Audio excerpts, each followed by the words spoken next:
네, 안녕하세요. 강한내 교실의 담임선생님 한의사 강민구입니다. 반갑습니다. 강한뇌. 네, 오늘 제가 얘기를 해보려고 하는 주제는요, 바로 불면증입니다. 요즘 이제 잠들기 어렵고 또 수면을 유지하기 어렵고 자고 일어나서 개운하지 않고 이렇게 좀 수면과 관련된 불편함을 겪는 분들이 많으실 텐데요. 이 불면증을 한의학에서는 어떻게 바라보고 한의원에서의 치료가 어떤 도움을 줄 수 있는지에 대해서 설명을 해드리려고 합니다.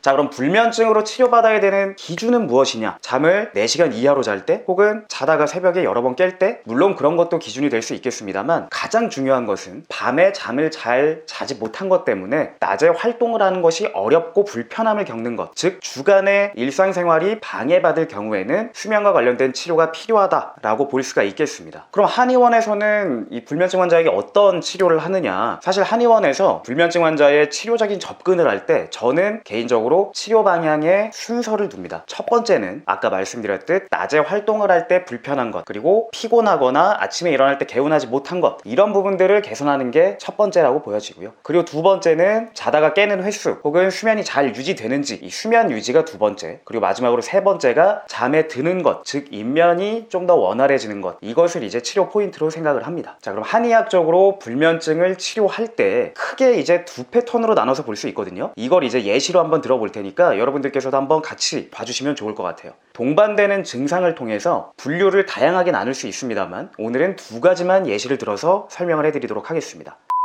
자, 불면증 환자분들 중에 스트레스가 많고 불안함을 느끼고 또 내일에 대한 걱정, 내일 아침 일찍 일정이 있는데 오늘 잠을 잘 못 자면 어떡하지? 혹은 요새 며칠 계속 못 잤더니 오늘도 잠을 잘 이룰 수 있을까에 대한 걱정, 이런 걱정이 있으신 분들은 보통 동반되는 증상들이 있습니다. 가슴이 두근두근 거리거나 가슴이 답답한 느낌이 들거나 또 불안하고 긴장감을 느끼면서 식은땀이 나거나 머리나 얼굴 또 등 이런 부분에 열감이 느껴지고 후끈후끈 거린다든지 이런 증상이 동반되는 유형들이 있는데요. 이런 분들이 또 많이 느끼시는 것 중에 하나가 하지불안 증후군이라고 하는 증상이 있습니다. 자려고 누워있는데 잠에 들려고 노곤해질 때쯤 다리가 불편하다든지 다리를 움직이지 않으면 안 될 것 같은 느낌이 들다든지 해서 다리를 움직이면 잠이 또 달아나 버리고 이렇게 되면서 이제 잠드는 게 더 힘들어지는 이런 증상을 우리가 하지불안 증후군이라고도 하는데요. 이런 유형의 환자분들은 어떤 것들이 도움이 되느냐? 바로 긴장을 잘하고 스트레스, 불안에 취약하기 때문에 목이나 어깨 근육이 쉽게 뭉치고 뻣뻣할 우려가 있습니다. 그래서 목과 어깨 근육을 마사지해 주시거나 찜질해 주시면 또 도움이 되고요. 불안함을 잘 느끼시기 때문에 불안 자체, 긴장이나 걱정 이런 부분들이 줄어들면 더 도움이 됩니다. 그래서 낮에 이제 유산소 운동, 강력한 근력 운동 이런 것보다도 강하지 않은 강도의 유산소 운동을 꾸준히 해주시는 것도 도움이 되고요. 잠들기 전에 혹은 잠자리에 누워서 잠이 잘 안 올 때 지압을 해주시면 좋은 혈자리도 하나 소개를 해드릴게요. 내관이라고 하는 혈자리인데 여기 손목 가운데 보시면 힘줄이 두 개가 이렇게 올라옵니다. 힘줄 두 개 가운데 있는 자리, 손목 주름에서 한 4, 5cm 내려와서 이 힘줄 두 개 사이 정도 되는 부위를 눌러주시면서 호흡을 천천히 들이마시고 내쉬고 복식 호흡으로 몸통을 이용해서 하는 호흡을 해주시면 긴장이나 걱정, 불안이 천천히 낮아지면서 잠드는데 도움이 될 수가 있습니다.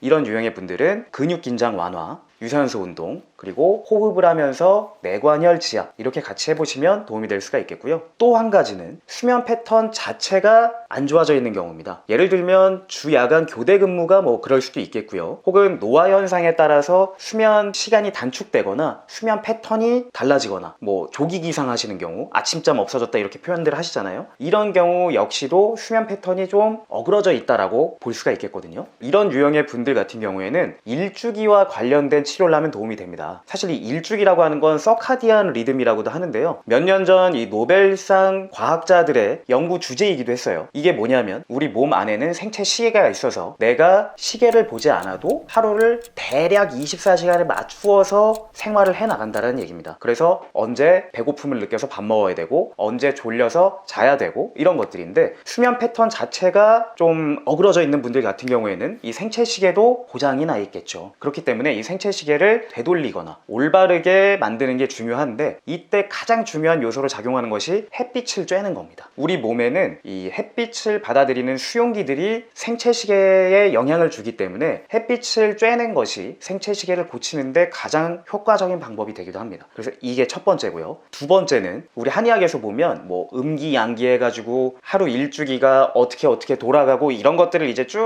뭐 옛날 글로 써놓은 게 있는데, 결국 여기서 얘기하는 게 그러한 이 하루 일주기를 조절하기 위해서 음교맥, 양교맥이라고 하는 조해와 신맥이라는 혈자리가 일주기를 조절하는 데 도움이 된다라고 적혀 있는데요. 최근 연구 결과에서는 실제로 조해와 신맥혈을 자극했을 때 일주기 서카디안 리듬이 제자리로 돌아가는 데 도움을 줄 수 있다는 결과를 발표를 했어요. 즉 실제로 불면증 치료에 있어서 서카디안 리듬을 자극할 수 있는 효과가 있다는 것이죠. 그래서 조해와 신맥이라는 혈자리를 지압해 주시는 것도 도움이 됩니다. 그리고 마지막으로는 일주기는 물론 빛자극에 의해서도 받지만 나의 생활 패턴에 의해서도 영향을 받거든요. 그래서 잠을 자든 못 자든 상관없이 잠자리에 눕는 거, 잠자리에서 일어나는 거, 밥 먹는 것, 운동하는 것, 이런 하루의 패턴을 일정하게 유지하면 이것도 생활 패턴이 돌아오는데 도움이 됩니다. 정리하면 첫 번째 햇빛 쬐기, 두 번째 조해, 신맥, 혈자리 지압, 세 번째 같은 시간에 자고 일어나고 먹고 생활하기. 자, 그리고 마지막으로 간단한 팁 하나 더 말씀드리면, 체온 같은 경우에도요, 우리가 항상 36.5도로 생활할 것 같지만 하루 24시간을 봤을 때 체온이 변합니다. 제일 체온이 높을 때는 오후 4시에서 5시, 제일 체온이 낮을 때는 새벽 4시에서 5시입니다. 그래서 일찍 깨시는 분들 중에 보면 체온이 충분히 떨어지지 못해서, 즉 너무 따뜻하게 자서 깨시는 경우들도 있어요. 뭐 식은땀을 흘리면서 깨신다든지, 아니면 내가 깼을 때 더위를 느낀다든지, 이런 분들은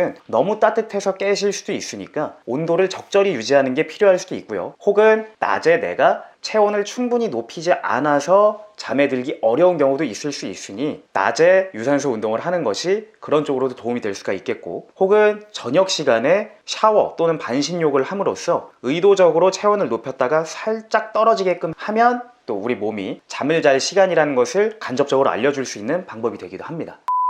자, 앞서 말씀드렸던 대로 한의원에서는 재운다 라는 느낌보다는 낮에 건강하게 생활하는 걸 먼저 도와주고, 그 다음에 수면 유지, 그 이후에 입면이 좀 더 원활하게, 이런 순서로 관리를 한다고 생각을 하시면 될 것 같아요. 그래서 수면제나 수면 유도제를 복용하고 계시는 상태에서도 한의학적 치료를 병행하시는 게 수면의 질을 높이는 데 충분히 도움이 될 수가 있거든요. 그렇기 때문에 내가 지금 수면제를 복용하고 있거나 수면 관련된 관리를 하고 있는데도 좀 아직 수면 상태가 더 개선돼야 된다고 생각을 하시는 분들은 한의원에서의 진료도 한번 긍정적으로 고려해 보시기를 저는 추천합니다. 네, 지금까지 강한내 교실의 한의사 강민구였습니다.